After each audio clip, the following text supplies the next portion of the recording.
主子快看前方，那是什么怪物？何方妖物，竟敢惊扰我家老爷！哎，路边那俩快冻死的，上不上车啊？不坐别挡道。黑石堡1号线，1人2文钱，麻溜的。放肆！这铁甲怪物五马拉牵，为何能自行挪动？里面藏了什么妖孽？得，又是外地逃难来的土包子，到底上不上？不上我关门了，冻死了，老娘可不管埋。闭嘴，把刀收起来，给钱上车。拿去，给我们家主子安排最上等的雅座。算你们运气好，遇上末班车。金子没法找零啊，后排自己找座。不用找，赵瑞，扶朕上去。主子，这铁肚子里怎么比宫里烧了10盆红罗丹的地暖还要热？属下都热出汗了。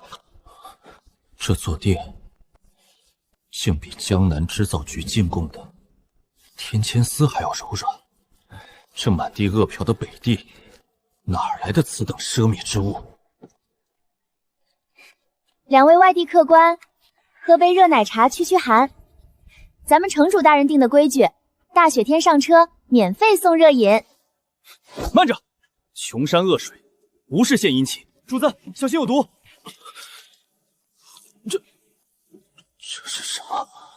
哎呦，外地来的吧？那里面的东西叫糖，是咱们城外偏财厂流水线下来的，在咱们黑石堡，那就是个炒菜的调料，贱得很。你说什么？普通调料？你可知这在京城是？京城算个屁！咱们这儿只要肯进厂干活，白糖管够，还有你屁股底下做的，那叫羽绒做套。咱们陆城主说了，这玩意儿最保暖，厂里天天做。老赵，你说这一切皆是黑石堡城主陆长风所造？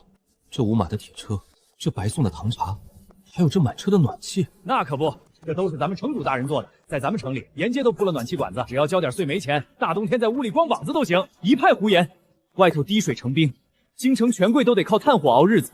这极寒死地，怎么可能家家户户如春日？你这刁民休要妖言惑众！你们这些外地人就是眼界窄，纯纯的井底之蛙。大胆！你敢骂我们是井底之蛙？好一个大雪封城，好一个黑石堡死绝！收服那老贼奏报称北地煤炭枯竭，导致京城煤价暴涨，连皇宫的暖阁都要停火。前面到站，黑石堡重工业1区大门，下车的拿好东西。没做过防疫厨师的外地人，一律在城外1号门下车，强制洗澡消毒。违令者按细作论处，直接送大理寺。什么？竟敢让主子强制洗澡？反了，真是反了！朕倒要看看他陆长风究竟想干什么。3年，朕不过流放了他区3年。陆长风，你在这极寒地狱里，到底造出了一个什么怪物？主子，您看脚下这青砖路面没结冰，甚至连积雪都没有，是温热的。果然如刚刚那个老汉所说，城里四季如春，但要在这极寒之地，想要维持这一大片区域的地面保暖，每天烧掉的煤炭堪比京城1冬的用量，这绝非是一般商贾能负担的财力。还搁那儿摸地呢？那是地下排渣管道的女热，少见多怪。赶紧往前走，别堵着出站口。赵瑞，你看街道2侧，主子，5层高的红砖楼阁，还有那些窗户，全都是无瑕的琉璃。这若是运回京城，足以填平大楚3年的国库亏空了。亏空？说北地贫瘠，颗粒无声。哼，可你看这满街的高杆气灯，连朕的城池都相形见绉。这就是那帮朝臣口中的不毛史地。2位客官，外地刚来的吧？来来来，大冷天的吃口热乎的。刚出炉的烤红薯，还有新鲜的温室大水黄瓜，只要3个铜盘。放肆！腊月寒冬，大雪封山，哪来的新鲜黄瓜？你有病吧？动不动就拔刀。这当然是玻璃温室种出来的粮食，炼钢厂那边多出来的热气全引到了大棚里，里头暖和的能种水稻。哼，连这都不懂，土老帽！你说什么？这寒冬腊月，不靠天时，仅靠人力，便能种出新鲜的绿叶菜。骗你干嘛？自己尝。咱们这儿只要肯卖力气，顿顿有菜吃。城主说了，过2年要把产量翻倍，让菜价比肉还便宜。脆生，甘甜，没有施加任何巫蛊之术，是真的嫌菜。北地边防最怕冬日严寒断绝粮草，不战而溃。若这温氏之法能推行天下，大楚铁骑冬天亦能出关迎敌。如此军国重器，满朝文武竟无一人向朕上奏。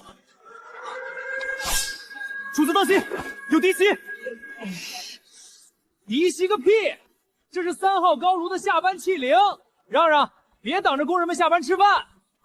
没有兵器，但不乏齐整，这分明是百战精锐的行军法。不止，你再看他们的精气神，没有流民的菜色，面色红润，那是吃饱穿暖，对自己手里的活子有绝对掌控的底气。今天3号炉产量又破纪录了，老规矩，去大食堂吃猪肉炖粉条，我请客，必须的。再整2口高粱酒。城主说了，这个月产量达标，下个月全场发新厂服。连最底层的苦力都能在腊月大口吃肉喝酒，朕的京城防备大营，逢年过节也未必有这份服饰。主子，此地不可久留。他私造剧场，收拢流民，编练成军，如今又手握如此恐怖的财力，若有不臣之心，大楚危矣。我们必须立刻回京调兵平叛。调兵？你以为京城里那帮内阁老臣不知道这里的情况？3年前的军饷贪污案，铁证如山，朕以为拔掉了一个国之巨逆，如今看来，主子的意思是，当年陆大人是被冤枉的，是有人借您的手故意赶他出京。他们以为流放饥寒是必死之决，却没想到，反倒让他彻底脱离了朝廷的掣肘。站住！看穿着是外地来的，把身份陆羽拿出来。这位小哥，我等虽是南方来的客商，但有秀才功名在身。陆允虽遗失，但按大楚律例，见官不贵免受入刑。不知此地为何要拦路？哼哼，大楚律例在黑石堡只认厂规和防疫法，不管你是谁，想进内城，必须接受高温熏蒸和煤黄油药水洗澡消毒。混账东西！我家老爷天天香堂沐浴，衣服都是云锦冰丝，岂会有那种肮脏之物？少废话！上个月京城来的正3品巡抚，一样被查出满头虱子，要么自己脱衣服进去洗，要么我帮你们脱了扔进去洗。荒谬！我等清白之躯，岂能与粗鄙之徒同持赤身强行搓洗？有辱斯文！在咱们这儿，传染瘟疫才是死罪。抗拒防疫，按细作炖煮，直接送去挖煤。主子退后！今日就算是死，属下也绝不让这些刁民辱您番好。不能死在这里。赵瑞，把刀放下。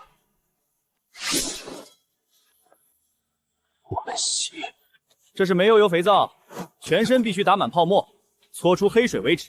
搓完进隔壁高温房蒸1刻钟，洗不干净不准出这扇门。老爷，您身娇体贵，岂能用这等粗鄙的黑石块？洗！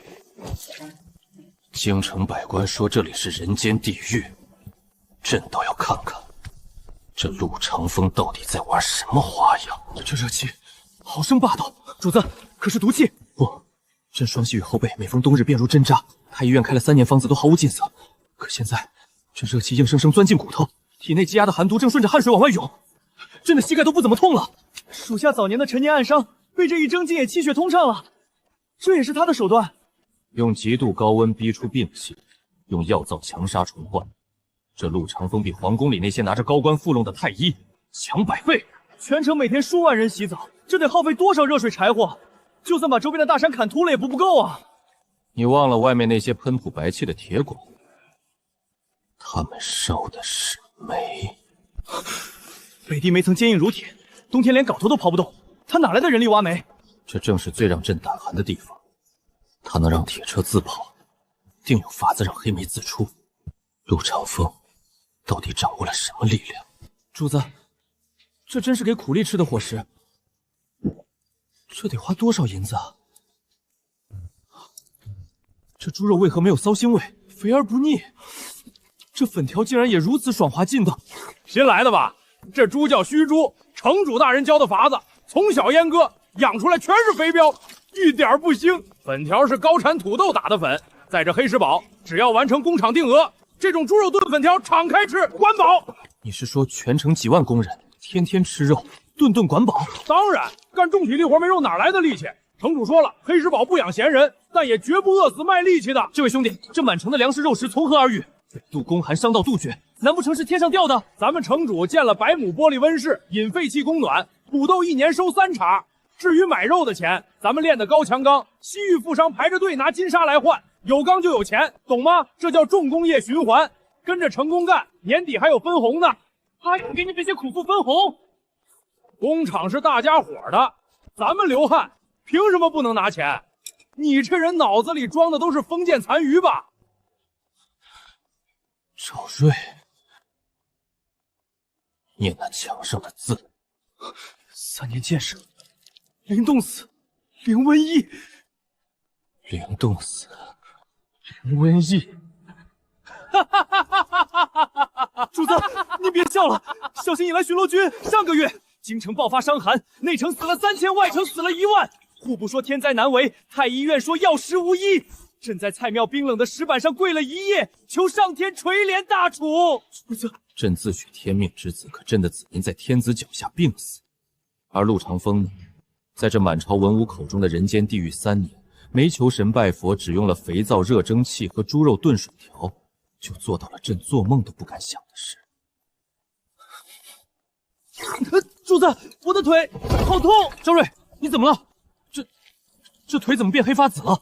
不好，他在雪里冻得太狠，冷热交替太快，血管爆了，这是急性坏疽，快吹急救哨！严重冻伤导致急性符文损害，立刻送往城主府第1医院，快！赵瑞，你给朕撑住！来人，把你们这里最好的御医叫出来，用最好的药。若是他有个3长2短，我拆了你们这医馆！闭嘴！医馆重地，禁止大声喧哗。你敢让朕闭嘴？天王老子来了也得守规矩。穿上无菌服，戴上口罩。你身上全是外面的灰尘，会导致伤口感染。穿好再跟进来，不然就在外面等着。极寒冻伤后遭遇急速高温，毛细血管大面积破裂，血液凝固阻断，急性坏疽。坏疽？太医院的国手说过，此乃不治之绝症。难道要锯腿保命武将？没了腿，生不如死啊！锯腿，那是京城里那些庸医屠夫干的事儿，在咱们黑石堡能救。准备酒精清挫，拿城主研发的特效割油冻伤霜来。不锯腿，仅凭敷药就能起死回生，这绝不可能！火，好烈的火在烧我的肉！住手！你泼的什么毒水？别捣乱，这是在杀死他坏死在血肉里的病菌。主子，不痛了。那火烧的感觉没了，这药膏凉丝丝的，很舒服。这退肿了，这到底是何方神药？放肆！你这是在干什么？哪有把水直接灌进人血脉里的道理？这分明是南疆的邪术巫蛊，这叫静脉注射生理盐水，你安静看着就行。主子，这水流进静脉里，全身都舒服多了，不用锯腿，不用放血，就这么把一个必死的坏疽给治好了。太医院那些熟读《黄帝内经》的白发圣手，竟然不如这穷乡僻壤的一个年轻大夫。若这等神药能装备大楚9边军阵，每年能救回多少将士的命？命保住了。大夫，拿着，这是给你的赏赐。收回去，咱们医馆不收钱，这里看病只认黑石堡发行的公分和铁币。大夫嫌少，我还有，只要你开口，100两黄金我也能拿出来。这位外地老哥，你是在侮辱我，还是在侮辱咱们城主定的规矩？此话怎讲？重金酬谢，乃是天经地义。在你们那儿，人命分贵贱，有钱人吃人参，穷人等死。但在黑石堡，城主大人立过规矩，工业的根基是工人，人命比金子值钱。人命比金子值钱，好一句人命比金子值钱！真善，贪官污吏为了几两碎银子能把灾民逼上绝路，而在这个流放之地，人命竟然成了最宝贵的东西。真是不对嘛！这黑石堡别的不说，医术是真邪门。脑子的蹦成竟然给治好了！治好伤赶紧办正事儿。京城那边的煤价，今天早上已经涨到100两银子一车啦！100两银子一车，朕才出来几天，就成这样了。咱们得赶紧去黑煤窑，花重金雇一批矿工给咱们运煤。你懂什么？上面那位当朝首辅大人和边关的张总兵早就串通好了。张总兵带兵封锁了雁门关，把北地这黑石堡产的廉价黑煤全都堵在了关外，一车都不准运进京城。首辅大人真是高明，借着这场百年暴雪的名头，说北地煤矿枯竭，直接在京城搞出了煤荒。京城那些达官贵人、平头百姓为了不冻死，倾家荡产也得买首府手里囤积的高价煤，可不是嘛？咱们兄弟俩趁着风雪偷偷摸进黑石堡，只要用底价从这里买走1000吨黑煤，疏通关系就是100倍的暴利。到时候这大楚的国库空了，咱们兄弟的腰包可就鼓了。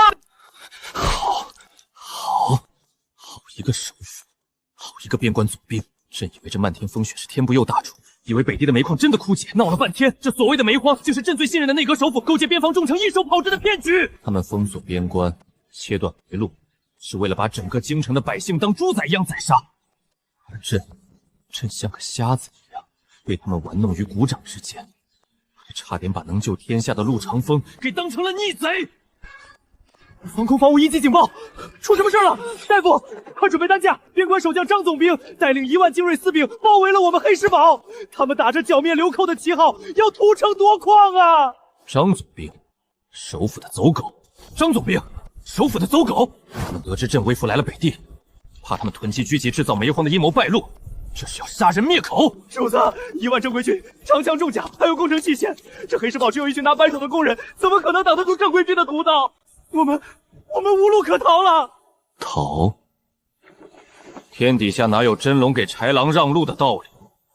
朕是大楚的皇帝，天子守国门，死也要死在万军阵前。主子，是1万边关精锐，全是重甲步兵，还带着攻城闯弩。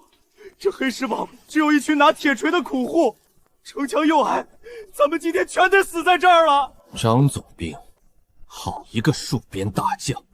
朕的国库养着他们防备外敌，他们却为了掩盖垄断煤炭的死罪，调转枪口来屠杀大楚的子民。朕真是养了一群吃人的恶狼！城主，这敌军1万重甲已逼近护城河，咱们城防队只有3000矿工，没摸过刀枪。属下死谏，立刻放弃外围贫民区和厂区，全军退守内城地下堡垒。放弃外围，外面住着3万工人家属，还有咱们的温室碰旁，推进内城，把他们留给正规军屠杀。城主，这是螳臂当车，白白送死啊！保住您的命和核心技术，咱们还能东山再起。放屁！我建黑石堡是为了给百姓一条活路，不是给自己建乌龟壳。今天退了，工人们的脊梁就断了。传令，全员武装，死战不退。满朝文武皆言他是逆贼，可大难临头，他却要用血肉之躯护着3万流民，反而是朕的官兵在举起屠刀。可3000苦路对阵1万铁甲，这分明是去送死啊！城上的人听着，张总兵有令，黑石堡聚众谋反，立刻交出煤矿账本和高炉图纸，开城投降，留你们全尸，否则踏平此城，鸡犬不留。城主，他们要攻城了！想要我的煤，让他命命来填。老陈，把东西推上来。城主，30台高压蒸汽气动连珠弩就位，取气罐压力已达最高红线。主子，那是什么铁疙瘩？一堆管子连着个大铁罐，连根弓弦都没有，也没有火药味儿，这能杀敌？胡闹，简直是胡闹！到了生死关头，他竟想靠这种没有火药的奇酒去挡重甲步兵，他这是带着全城百姓陪葬！这群还活在冷兵器时代的土包子，以为没有火药就是烧火棍。工程兵点火升空，给他们开眼！上天了，主子，地球飞上天了，这绝对是妖术！没有绳索，没有神明，就靠着一把火，把人送上了天。这到底是什么？装神弄鬼的障眼法，闯弩上熊，给本将把城墙和天上那些破布球全部射穿！糊涂！闯弩一旦齐射，这单薄的砖墙必塌无疑，这满城的3万百姓全得死！住手！朕乃大楚皇帝楚渊，9龙金牌在此。尔等身披大楚铁甲，吃着朕的皇粮，敢对朕的子民放箭！张总兵谋逆，与尔等无关，还不速速退兵！朕免你们死罪。九龙金牌，哼，简直滑天下之大稽。当今圣上正端坐在京城的金銮殿里批阅奏折，你一个外地来的泥腿子，竟敢在这儿冒充天子，分明是想拖延时间！你瞎了狗眼！陆长风，你看到了吗？他们连朕都要杀！你这些飞在天上的布球和没有火药的铁管子，到底能不能挡住重型闯弩的箭雨？下面可是1万重甲兵，若城门一破，这满城的3万百姓该怎么办啊？皇上，难怪张总兵连夜急行军要来屠城，原来是您微服私访到了北地，逼得这帮狗急跳墙了。事到如今，你若真没把握，就带着核心工匠从地道走吧，朕来替你们断后，绝不能让这城里的心血白白给朕陪葬。哼，替我断后？陛下是忘了3年前您听信谗言，一到圣旨就把臣扔进这极寒地狱里自生自灭。是朕对不住你。现在想当护民的明君了，用不着。黑石堡是我一砖一瓦建起来的，这外头的3万百姓是我陆平风在风雪里救回来的。我自己的人，我自己护。开阀门，放气，让他们见识一下什么叫重工业。区一层防风红石墙，也想挡住百战精锐。全军听令，结铁壁阵，平推过去。只要撞塌城墙，生擒那个冒充皇上的逆贼，重重有赏。主子，是军中最强的铁壁阵，那铁盾连8牛弩都射不穿，咱们真能挡得住吗？安静看着，朕倒要看看他陆长风到底还有什么底牌。城主，敌军进入100步、80步。欺压要读书，高压蒸汽储气罐，一道红色满载刻度。城墙上的泥腿子连弓箭都没有，先锋营上攻城木，砸门。50步，放。这是什么？盾牌破了！盾牌破了！这不是弓箭啊！没有火药味，没有弓弦声，瞬间射穿重甲，这到底是什么怪物？他竟把烧开水的力道变成了屠戮重甲的凶器。铁甲阵破了，盾牌手顶住！后军把重型闯弩推上来，给我反击！城主，敌军要用重型闯弩了。天上的人干活了。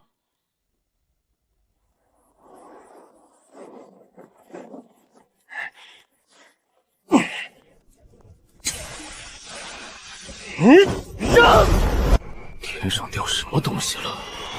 前方，老天爷降下天雷了，快跑啊！张总兵的1万精锐就这么没了。不要跑！陆战队后退者斩！城下的人听着，你们已经被包围了。放下兵器投降的，立刻进城下井挖煤干活赎罪，我管你们一口饱饭。不投降的，死！城防队出城抓苦力。陆长风，你用妖术胜了又如何？本将乃是朝廷命官，是当朝首辅大人的心腹。你今日若敢动我一根汗毛，明日首府便会调集10万边军，将你这黑石堡夷为平地。首府，他勾结边将封锁煤路，吸食民血，真以为能瞒天过海？瞒天过海又如何？京城的煤价已经涨了100倍，快冻死1半人了。那个坐在龙椅上的瞎眼皇帝，到现在还以为是老天降下的雪灾。等首府大人赚足了银子，这大楚的天下早晚要改姓。一个流放的罪臣，拿什么跟首府斗？是吗？朕倒想听听，这大楚的天下什么时候轮到他内阁首辅来改姓？算个什么东西？一个外地来的泥腿子也敢接本将的话茬？来人，给我撕了他的嘴！瞎了你的狗眼！给朕看清楚这是什么！九龙金牌，如朕亲临，你是？朕，就是你口中那个瞎了眼的皇帝。你们这群乱臣贼子，结党营私，囤积居奇，拿京城千万百姓的命换你们腰包里的金银。大难当头，大兵不用来抵御外敌，反倒挥向朕的子民。皇上饶命！皇上饶命啊！都是首辅大人指使的，罪将只是奉命行事啊！奉命屠城，朕留你这等国贼何用？赵税，属下在，将这国贼就地正法，其麾下1万私兵全部剥夺军籍，终生在黑石堡下井挖煤，永不录用。遵旨。陆长风，3年前朕听信谗言，将你流放至此。今日朕亲眼所见，你护民有功，是朕欠你个公道。公道就不必了。陛下若是真想做点什么，就赶紧把京城的煤荒给解了。朕何尝不想？朕此次微服，就是想探查缺煤的原因，谁料竟是京城内部出了问题。现在就是朕想回去，恐怕连命都保不住，谈什么把煤运回京城？拿什么去救百姓？主子，属下就算拼了这条命，也护送您杀出一条血路。用不着拼命，在黑石堡，只要锅炉里还有火，就没有走不通的绝路。此话何意？走吧，陛下，今天臣就给您开开眼，带您去看看咱们黑石堡真正的镇宅之宝。主子，这13头铁疙瘩是什么怪物？一辆辆跟小山包似的。这叫重型蒸汽履带圈乳力。为了这些车，黑石堡的工匠熬了整整2天。陆长风，这铁车少说有几万斤重，北地大雪封山，官道泥泞坑洼，这么重的车开出去，车轮瞬间就会陷进泥沼和雪坑里，怎么可能到得了京城？早晨，打底盘灯。这是什么轮子？这叫履带，能将车身重量均匀分散。不管是齐腰深的暴雪，还是泥泞的沼泽，在它面前全都是坦途。报告城主，1300吨煤炭已装载完毕，锅炉预热完毕。陆长风，京城有100多万人口，寒冬腊月，一天最少要烧掉上百万斤，你这点煤也就够京城烧2、3天。首府手里囤积的煤可是数以千万斤计，怎么打破他的死局？陛下，您这就外行了。打破煤荒根本不需要一次性把整个冬天的煤都运过去。京城煤价暴涨100倍，是因为百姓以为北地真的绝产卖。百姓只要看到有平价煤，谁还会倾家荡产买首府的高价煤？好，真是妙计。上车吧，陛下，我们该出发了。首府肯定在沿途各州都设下了重兵关卡，能否绕路而行？不必，全车队听令，满功率推赶，目标京城。动了！铁山真的跑起来了！这笔账，朕要跟他们连本带利的算清楚。掌柜的，行好吧，这半口烂菜和我家的地契都给您，换2块煤，我小孙女快不行了。滚！你这破地契现在连个馒头都换不来。今天煤价100两银子一筐，没钱就回家等死去。100两！朝廷发下来的平价煤，怎么全进了你们的口袋？朝廷，实话告诉你们，这京城大大小小的煤站背后都是当朝首辅大人，嫌贵，忍着。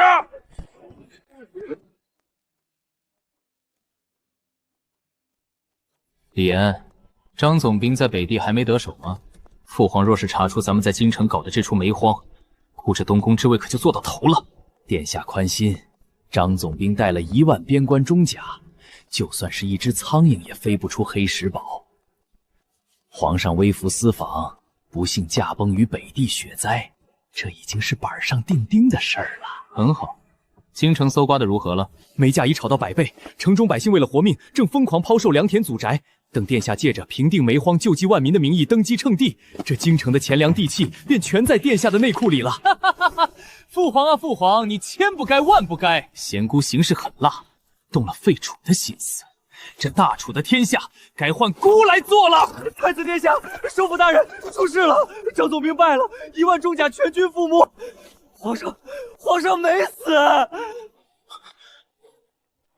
放屁！1万正规军怎么可能打不过几千个挖煤的苦力？父皇就算没死，大雪封山，他拿什么回京？逃出来了。皇上跟那陆长风不知从哪儿弄来10几头会喷白烟的钢铁巨兽，正发疯一样往京城冲。沿途设下的千斤闸巨马桩被那铁怪物轻轻一碾就碎了，拦路的官兵也全被压成了肉泥。钢铁巨兽，无视千斤闸，这世上哪有这种东西？父皇回来了，他带着铁罐送回来清算姑了，姑完了，全完了！殿下，事已至此，开弓没有回头箭。皇上若入城，咱们都得死。那该如何是好？殿下，您立刻传旨，就说北地逆贼陆长风挟持了假皇帝，意图谋反，调集京城3万禁军，死守9门。对，他是假皇帝，传姑的死命令，把城防的红衣大炮全给姑推上城头。只要那铁怪物敢靠近城门半步，立刻开炮！姑就不信，这大楚的江山还能被几头铁壳子碾平了！都给姑盯紧了！只要逆贼的铁怪物一露头，立刻开炮！殿下，那到底是什么妖物？没有牛马牵引，身披重甲，连那么深的积雪都能直接碾过去！开炮！别让他们靠近！开炮轰碎他们！砸中了，给姑砸碎他！主子，红衣大炮的铁弹被弹开了，连个坑都没砸出来。几百年前制造的滑陶炮，打的还是实心铁弹，想击穿60毫米的倾斜军焊钢装甲，简直是做梦。老陈，迎敌，给城墙上那帮土包子提提神。城上的禁军给朕听着，朕乃大楚皇帝楚渊，太子与首辅谋逆，囤积居奇，致使京城百姓冻死无数。今日朕亲率北地重甲回京平叛，凡放下兵器者，皆无罪。若敢顽抗，与逆贼同罪。是皇上，真的是皇上！太子不是说皇上在北地遇害了吗？老子的老娘昨天刚在城里活活冻死，原来根本不是天灾，是首辅和太子把煤全扣下了。咱们凭什么给这帮畜生卖命？放箭！他是假皇帝，他是陆长风找人假冒的，给姑放箭！京城的将士们，你们家里现在是不是连一块炭都买不起？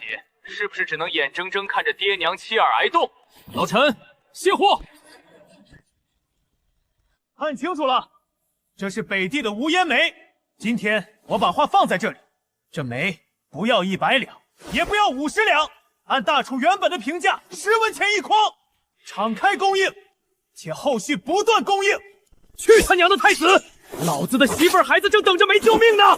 弟兄们，开城门，迎皇上回宫！10文钱一筐，10万吨，哭的江山，收复的银子，全砸了。完了，一切都完了。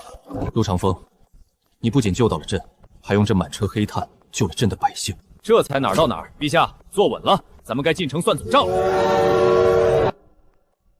李岩，你勾结太子，阻断煤路，视京城百姓如草芥，你还有何话可说？哈哈哈！老夫算尽了天时地利，唯独没算到这世上竟有不用牛马也能跑的獐体怪兽。赵睿，将这国贼压下，凌迟处死，废除太子，打入天牢。且慢，陛下，你真以为自己赢了吗？你看看这满朝文武，再看看这空虚的京城防线，你以为老夫敢截断北地官道，凭借的就仅仅是1万边军？什么意思？皇上，800里加急，800里加急啊！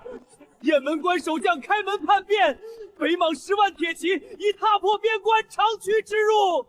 距离荆州只剩10天的路程了。10万北莽起骑，完了！京城现在只有3万禁军，怎么可能挡得住10万蛮族精锐啊？听到了吗？老夫早就把边防布防图送给了北莽大汗，只要老夫今日起事失败，北莽铁骑就会立刻南下，屠城灭国。疯子，李岩，你是个疯子！你把蛮夷引进来，姑就算当了皇帝，也是个亡国奴啊！李岩，这畜生！你为了一己私利，竟敢引狼入室，卖国求荣！大雪封路，但骑兵最多10天即可兵临城下，京城无险可守，3万步兵对10万铁骑，大楚难道真的天数已尽？我还以为你有什么惊天动地的底牌，搞半天就是叫了10万骑马的野人。无知狂徒，那是10万重甲骑兵，所过之处寸草不生。你的铁车再厉害，能装得下多少人？能碾死多少马？等北莽大军围城，你们全都要被砍成肉碾！重甲骑兵，在热武器面前，那就是10万个会移动的活靶子。老子正愁着京城周边煤矿建钢铁厂缺苦力呢，你就给我送了这么多免费劳动力过来，我真是谢谢你8辈祖宗！陆长风，10万铁骑，你当真有办法挡住？挡？太被动了。既然京城的煤矿紧了，接下来该给这群原始人上点强度了。把京城兵工厂和所有铁匠部的控制权交给我，10天时间，我要让这10万北莽雀里见识一下什么叫真正华国工业。好。皇上啊，工部1万名匠人已经连轴转了，可10天时间实在太短了，就算大伙把命填进去，最多也只能打出5000个枪头和2000把单刀。陆长风，你看到了，大楚的工匠虽然尽心，但人力终有空隙，10天造出对抗10万体积的兵器，当真不是天方夜谭。那是因为你们还在用几千年前的手工作坊思维打仗。老孙头，打这一把刀需要多久？回陆大人的话，从熔铁、锻打、淬水到开刃，一个熟练铁匠得花整整2天。2天造一把破刀，这不是打仗，是排队送死。全都给我停下！从现在起，停止打造刀枪剑戟，1万工匠立刻按我的规矩重新苏组。停工！大人，不打刀枪，将士们难道赤手空拳上阵？我要你们搞流水线作业。第一组2000人把生铁拉成铁丝，第二组2000人在铁丝上绞出倒刺，第三组3000人把城里所有的碎刀片、烂铜钉、废铁锅全都给我砸碎。带刺的铁丝、碎陶片，陆长风，你到底要造什么？这叫防马面吉里网。老孙头，造出来之后，立刻派人去城外阵地，每隔10步拉起一道，连步10道。战马冲锋靠的是速度，只要绊倒前排，重甲骑兵的速度优势就荡然无存，后排就会互相踩踏，阵型不攻自破。妙啊！不费一兵一卒，就能从根源上废掉敌军的冲锋之势。剩下的人把火药和这成千上万的碎陶片铁钉全部给我塞进炮膛里。开战时，把炮口仰角压低，炮口直接对准敌军最密集的方向平射。朕明白了。大炮一响，木桶炸裂，这碎陶片就会横扫出去，覆盖面比实心铁弹大了何止100倍。没错，开战时把几十门大炮排成一排，依次点火，管它是重甲还是轻骑，一波横扫出局。楚国的皇帝听着，你们的内应首辅已死，但京城无兵，立刻开城投降，本汉留你全尸，否则城破之时就是你的死期。陆长风，10万大军倾巢而出，我们的铁网和火炮当真能拦住？老臣传令下去，放他们进铁丝网再打。楚人这是吓破胆了，全军突击，给我杀！陆长风，他们冲过来了。进网了。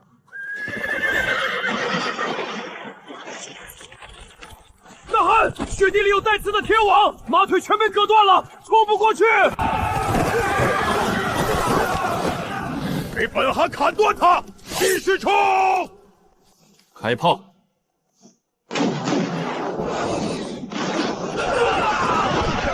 退！全军快退！往洛阳谷撤！赢了！一轮炮火，敌军大乱。陆长风，他们要跑了。跑不了。老臣，火炮断向，瞄准洛阴谷两侧的山崖，齐射！贼莽的将士听着，退路已断，现在下马降服，跟我去矿山劳改，我留你们一条命。谁要是敢顽抗，大炮无眼！这到底是什么怪物？抬手间轰塌大山，生擒数万蛮夷，大楚的江山保住了。陛下，打仗打的是资源，这些战马充足国库，剩下的几万俘虏，臣就全带回北域黑石堡了。那边的钢铁厂正缺劳工，臣得赶紧带他们回去，接着搞建设。长风，你留下来，不要回北地了。陛下，京城的危机已解，臣留在这儿也不懂朝堂政务，不如回去打铁。朕微服私访北地时，亲眼看到黑石堡的百姓居有定所，食有余粮，寒冬腊月也能围炉夜谈。再看看这京城，天子脚下却饿殍遍野。朕希望这大楚天下的百姓都能像你统领的承制一样安居乐业。留下来，帮朕改革这千疮百孔的大楚，你要什么朕都给你。陛下，我什么都不要，但全面改革天下，可是要动无数权贵的奶酪，会遇到极大的阻力。有朕给你兜底，你只管放手去干。既然陛下有这等魄力，那臣就接下这个担子。不过咱们得提前说好，等大楚的改革步入正轨，百姓都能吃饱穿暖了，臣还是要回黑石堡，那里的高炉离不开臣。好，朕答应你。到那时，朕亲自为你送行。一言为定。陆大人，这南郊可是京城上好的良田，更是各家祖传的基业，您要全推平了，建什么总厂？这是断了大楚的农业根本，绝了大家的活路啊！皇上说，这片地大半都是荒滩，剩下的产量也低得可差，拿来建厂，大楚的整体收益能翻100倍。况且我给的征地补偿款是市价的2。陆大人，这不是钱的事儿，祖宗留下的地，那是我们的命根子。没有粮食，百姓吃什么？吃您的铁疙瘩吗？这地我们死也不卖。王爱卿，长风的建厂图纸朕看过，是利国为民的大事，你们为何执意阻挠？皇上明鉴啊！臣等祖祖辈辈靠着土地收租吃饭，土地没了，家族就散了。陆大人，这是要绝我们的根啊！皇上不用动怒，说到底，他们就是怕没了土地，影响了家族以后的收益。皇上说，你们家用牛耕地，一头好牛一天能耕多少？1头壮牛一天顶多耕3亩，此乃常识。老臣，把咱们的铁牛开过来，给各位大人开开眼。这又是什么怪物？这叫蒸汽拖拉机，不用喂草，不用歇息。老臣，下地给王大人提2步。这速度不用牛马，力气怎么这般大？这地翻得又深又透。一台拖拉机一天能耕100亩，深翻改土后，明年的粮食产量至少翻1倍。一天100亩，产量翻倍。你们手里剩下的那些地，如果用上这东西，收益比你们现在大得多。我做事讲究共赢，你们把这片荒地卖给我建厂，第一批造出来的拖拉机优先地价供应你们剩下的庄稼。你们是想守着现在这点死规矩喝西北风，还是想跟我搞机械化农庄吃肉？陆大人，这铁牛真能优先卖给我们？只要配合工厂落地，不仅卖拖拉机，以后厂里出了化肥，也先紧着你们用。都还愣着干什么？赶紧把地契拿出来，配合陆大人建厂。谁敢阻挠大楚的工业化，就是跟我王某人过不去。是，陆大人的钢铁厂建在咱们这儿，那是咱们祖宗冒青烟了。长风，你这招利益捆绑，可比朕的圣旨管用多了。朕还以为你又要动刀子。皇上，杀人解决不了生产力问题，改革不仅要砸碎旧东西，还得给他们指出一条能赚更多的新路，用先进的技术碾压过去，他们自己就会乖乖跟上。都抬起头来！这叫蒸汽拖拉机，是由钢铁和齿轮拼起来的。只要你们懂了它的脾气，它就得乖乖给你们干活。陆厂长，这铁牛真不会咬人吗？刚才它叫唤的时候喷出来的白气烫死个人。烫，是因为它干活要烧煤要烧水。给我记住，每天下地前必须检查这里面的水满不满，水烧干了还在跑，这叫干烧，锅炉会炸，到时候你们连块全尸都拼不起来。听懂没？听懂了。第二条规矩，这叫离合，这叫档位。挂档的时候必须踩到底，不许硬拉硬拽。现在分成3组，老陈带头，挨个上车摸方向盘。谁今天学不会起步，晚上没饭吃。这真是之前那片连野草都不长的南郊荒滩。皇上您看，陆大人真没骗臣啊！这铁牛不用吃草歇息，只要煤水供得上，它能日夜连轴转。才短短1个月，这片上千亩的荒滩都被这3台机器全开垦出来了。青天大老爷显灵了，这么深这么透的土，把地底下的肥力全翻上来了。以前历朝历代都在愁怎么开荒，怎么多养几头牛。长风这一台机器，顶得上100头牛，上100个人。哎呦，陆大人，您今儿怎么亲自来了？这车里装的又是什么神物？皇上说，地翻身了是好事，但要想产量翻倍，光靠地里那点底肥可不够。把这些麻袋卸下来，撒到刚翻好的地里去。这味道怎么有点像西郊那个新开的钢铁厂里的土渣子？王大人好鼻子，这就是钢铁厂炼钢时刮下来的废料炉渣，叫钢渣。不过经过粉碎和酸液处理后，它现在的名字叫磷肥。长风，这不会把庄稼烧死吧？陛下，世上没有绝对的废物，只有没放对位置的资源。庄稼生长需要氮磷钾，咱们这片地太贫乏了，这些磷肥撒下去，能让麦子的根扎得更深。皇上说，这第1批化肥是钢铁厂的副产物，我做主，免费送给你试用。等秋收的时候，您要是看着亩产涨了，明年可就得掏银子来买。买！只要能增产，砸锅卖铁陈也买。陆大人，您就是大楚的财神爷呀！掌柜的，求求您多给一撮吧！我小孙子半个月没吃盐了，这半钱碎银子是卖了最后2只母鸡换的呀！老东西，嫌少别吃。江南大水，海盐停产，现在1两银子1两盐，这是死规矩。再啰嗦，连这1撮都不卖。你们这些吸血鬼！江南水患早过去了，你们就是故意囤积居奇，想逼死我们。是又如何？这大楚的天下，盐路全在我们8大盐商手里，没钱买盐，就拿地契来换。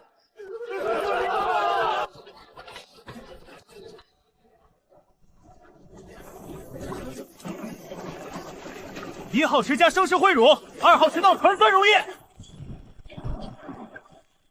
把毒蓝石里的毒素全给我沉淀出来。杂质已清，大局已定，尝尝。这可是西山的毒石，毫无苦涩，纯净甘咸，这真是毒石做的。此法无视天气，这一天的产量顶8大盐商半个月的供给。都给我把厂子围了，一只苍蝇也不准放出去！老子是8大盐商总会长钱万金，你敢造私盐断我们财路，活腻了吧？大楚的盐什么时候成你钱万金一个人的？你用西山毒卤石制盐，毒害百姓！乡亲们，他拿毒药冒充食盐，要绝大家的户啊！这是毒石，这盐不能吃啊！无知的恐慌只能用事实击碎。这些盐杂质已全部沉淀分离，是提纯出来的精饮，没毒。这没毒！我的天，这甚至比皇宫的贡盐还白！陆大人神人啊！我们8大盐商出100万两全资收购，您拿3成干股，咱们联手把盐价提1倍，赚尽天下财富，如何？钱大人怕是要计划落空了。敬酒不吃吃罚酒，没有我们盐商的渠道，你1粒盐也别想卖出去。在绝对的产能和价格面前，垄断就是废纸。老陈，报价！大楚精盐3文钱1斤，敞开供应，无限量。3文钱，这可真是活菩萨！姓陆的，这京城的盐市规矩可是几百年来定死的，你这不知哪冒出来的工业盐，还敢低价倾销，活腻了！规矩是人定的，京城百姓吃不起盐，你们却把盐藏着沤烂也不肯降价，这规矩，今天我破定了。给我砸了，盐太废了，看他拿什么卖。想砸我的场，去黑石堡的矿坑里慢慢砸吧，那儿正缺人手。皇上，陆长风这是要逼死天下盐商啊！他那工业盐既无官也又不缴盐税，还低价冲击市面，这是破坏大楚的盐政。若是长此以往，国库的盐税收入可就全断了。皇上，盐铁向来是国之重器，陆长风私自建厂，扰乱盐政，其心可诛，请求立刻封定盐场，将其收押。陆青，盐政乃国本，你这工业盐大肆铺货，可有准奏？皇上，请看这份账，盐商垄断之下，百姓买盐之价高出成本100倍，且私盐横行。承办的是国营盐场，盐价虽低，但产量是过去的10倍，且每一粒盐都实名入库计税，断了中间泡沫。你们怕的不是我破坏盐政，而是怕我把盐价打下来，断了吸百姓血的财路。荒谬！工业制盐，那粗制滥造的玩意儿，怎么比得上老祖宗传下来的古法？这是提纯后的工业盐，纯度99%。你们那所谓的古法，里面沙子比盐还多。如果不信，当场对比。好，这才是朕的子民该吃的东西。盐政之弊，苦民久矣。陆青的工业盐，朕准了。从今往后，大楚境内废除旧盐冶，推行盐铁官职。陆青的盐场为全国标杆，凡敢阻挠者，一律视为抗旨，查差家产，发派矿山。谢皇上。既然圣旨已下，赵睿，带人去把那几个闹事的盐帮我点清了。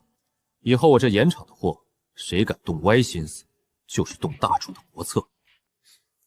去办吧。老臣，高炉明早就得点火试温了。西山的铁矿石怎么还没运进来？陆公，西山的黑铁矿被安平郡王封了，说是咱们建厂动静太大，破了他的风水。采膏员拿着双倍的银子去交涉，连门都没进去，还挨了顿棍子。唉，这一天天破事真多，停工一天得烧多少钱？备车，我找皇上批条子去。陛下，不是臣非要给您找麻烦，现在厂里1万人张着嘴吃饭，高炉的底火也不能灭。西山的矿要是今天供不上，后续的农具和军工进度全得停。您看这事儿怎么协调？长风，安平郡王是朕的亲皇叔，先帝赐的山，若朕直接派兵去拿，宗室那边不好交代，天下人也会骂朕不孝。臣没想强抢，买矿的钱户部已经拨了，臣按市价的2倍给他结账，只求他放开矿权，别耽误国家生产。您要是方便，亲自去帮臣做做王爷的工作。这铁矿真的不起了。走。为了这大楚的重功，朕去当这个说客。皇上，您怎么也跟着这工匠胡闹？这山是祖宗留下的，他说挖就挖。就算老臣把地让出来，就凭他手里那几个人，没有老臣手底下的几万熟练矿工，他1个月也刨不出几筐铁来。王爷，不用您的矿工受累，矿石出多少，我们照单按吨给您结钱。您要是同意，现在签个字，我们自己进去采，绝不耽误您别的事儿。哼，笑话！不用我的人，这坚如铁石的西山，难道你们用手去抠？老臣，耽误太多时间了。按照1号预案开山，注意安全距离，别伤着人。哼，装神弄鬼，老夫倒要看看你这泥腿子能……啊！天雷，是天雷！铁山竟然塌了！这是什么邪术？王爷受惊了。这不是邪术，是工程炸药，用来采矿比较快而已。赵睿，带人去登记过秤，赶紧安排铲车装货。告诉厂里，今晚加班出第1炉钢。老孙头，看这铁水的颜色，温度够了，准备开炉口放铁水。大家按规章操作，注意安全距离。明白。开炉口，铁水出炉啦！都让开。第1批铁水倒进这边的模具里，以后别像以前那样拿锤子一点点烧红了慢敲。咱们现在用砂形铸造法，把铁水直接倒进做好的锄头、篱笆和镰刀的模子里，冷却定型后就是成品的形状。陆大人，直接浇出来的铁家伙虽然快，但会不会太脆了？一下地就断。问得到位。所以脱模之后还要放进旁边的保温炉里，做退火处理。各阶段的温度和时长参数我都列成表格贴在墙上，你们严格照着参数走，生铁就能变成韧性极好的钢材。听懂了吗？懂了。照您这流水线的浇筑法，咱们一晚上就能造出上万把好农具啊！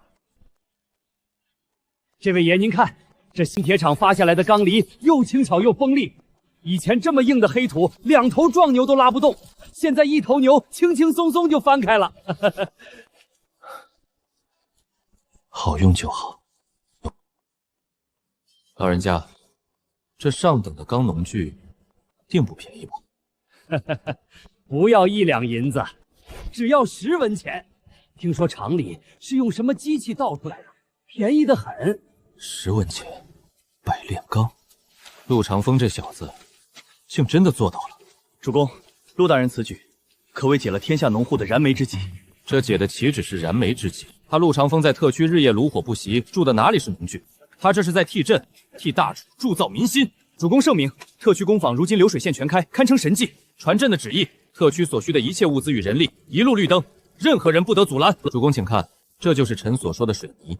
就这毫无粘性的飞灰，能筑起永定河的大堤？它现在看着确实像一堆废土，风一吹就散。历代修堤皆用糯米制拌3合土，你这粉末有何玄机？玄机就在于，它一旦遇到水和沙时，就会发生极为剧烈的凝固反应，无需耗费民脂民膏去熬煮糯米，只需最廉价的河沙。这拌出来的烂泥浆，真能阻挡洪水？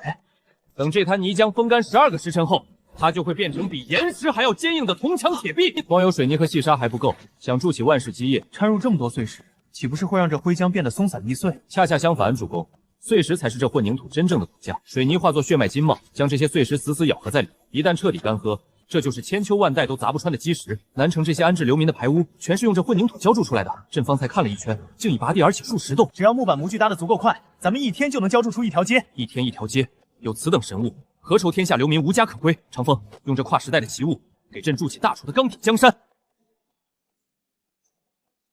这么重的生铁大锤，这一记重砸下去，这灰泥块岂不是要粉碎？来了，必然4分5裂，竟砸出了火星，震得朕耳膜生疼，连一道裂缝都没有。这到底是什么怪物？竟坚硬如丝！此等神物，若是用来修筑边关城墙，北莽的重炮也休想轰开。陛下，修城防以后再说。竟对这等镇国之计毫不在意。马上入冬了，京城南边还有几万流民住在漏风的茅草棚里。这第一批出厂的水泥，得先给他们盖房子。朕只想着御敌，他心里装的却是快要冻死的百姓。老孙头，带人去南城，按图纸起砖窑烧红砖，加上咱们的水泥砌墙，10天之内，我要看到流民营变成防寒保暖的砖房小区。多谢皇上，多谢陆大人。这尼姑的房子竟然一点冷风都不透，连火烫都盘得热乎乎的。咱们一家老小，今年终于不用在雪地里等死了。一排排整齐坚固的砖房，竟真的取代了破败的茅草屋。广厦千万间，大庇天下寒寺巨万言。长风，你不仅救了这几万条人命，也替朕赢回了民心。这只能算勉强解决温饱，离好日子还远着呢。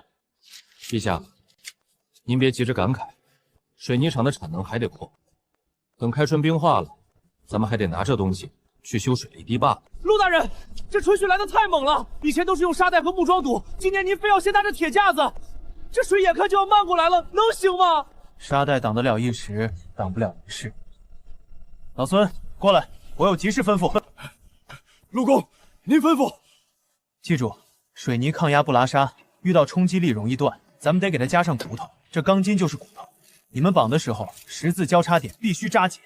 明白了，赶紧干！谁慢了谁没晚饭吃，不然干了会有空洞，这大堤就成了豆腐渣。明白了，钢筋做骨头，排气导石，大家伙听见没？赶紧干！咱们这大堤修成，永定河再也泛滥不了了。谁慢了谁没晚饭吃！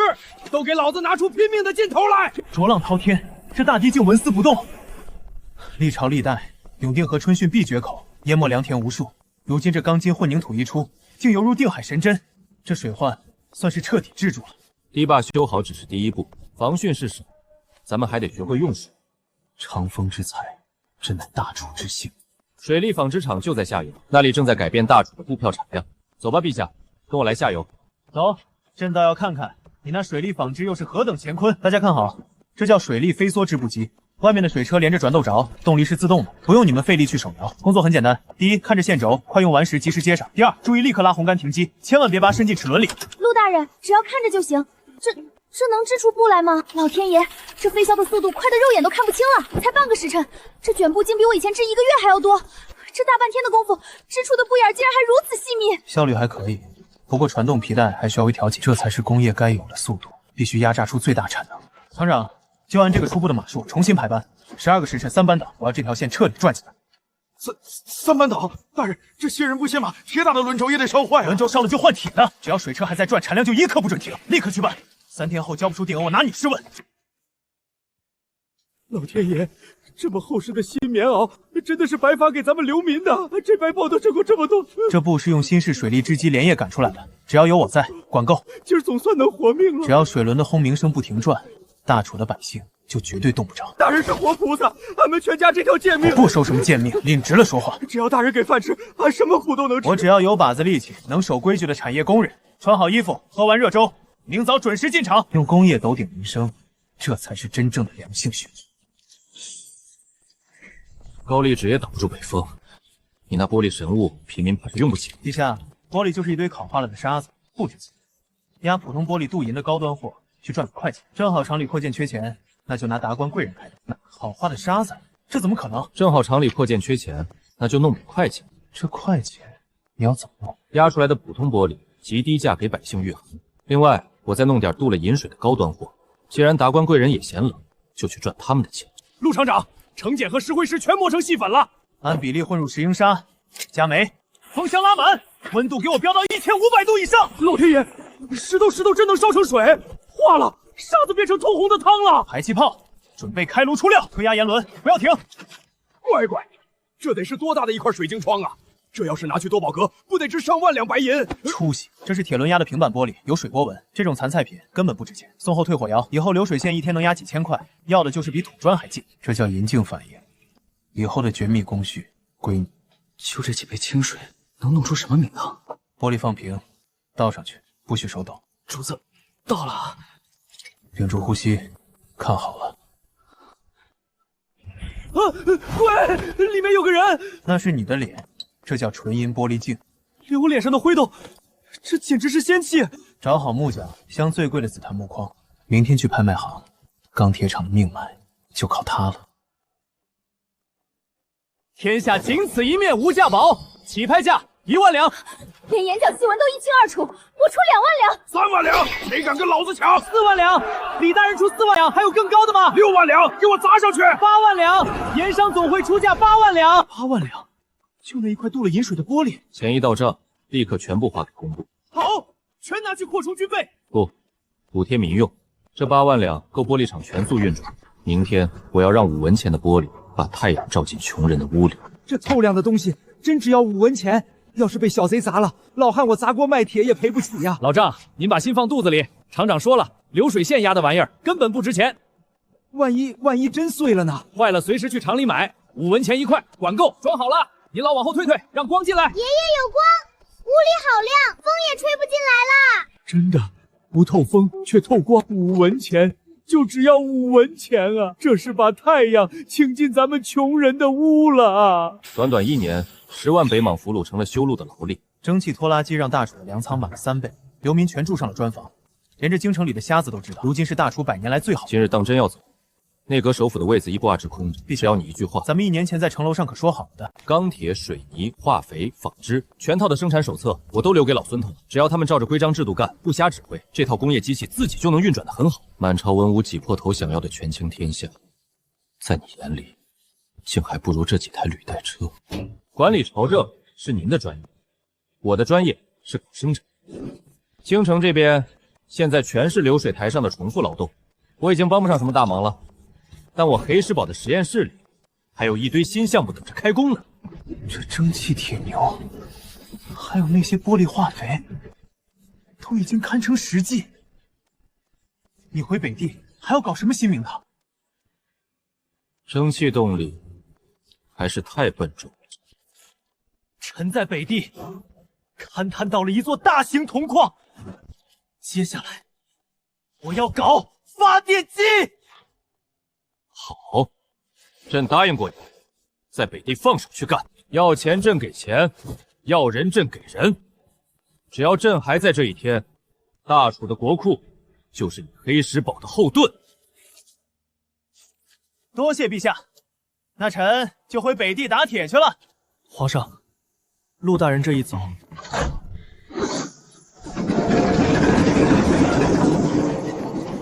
京城倒觉得空落落的。他不属于朝堂，他属于那个不断向前的时代。传朕的旨意，即日起，全国各州府全力推行农机与建厂，大楚的工业绝不能停下。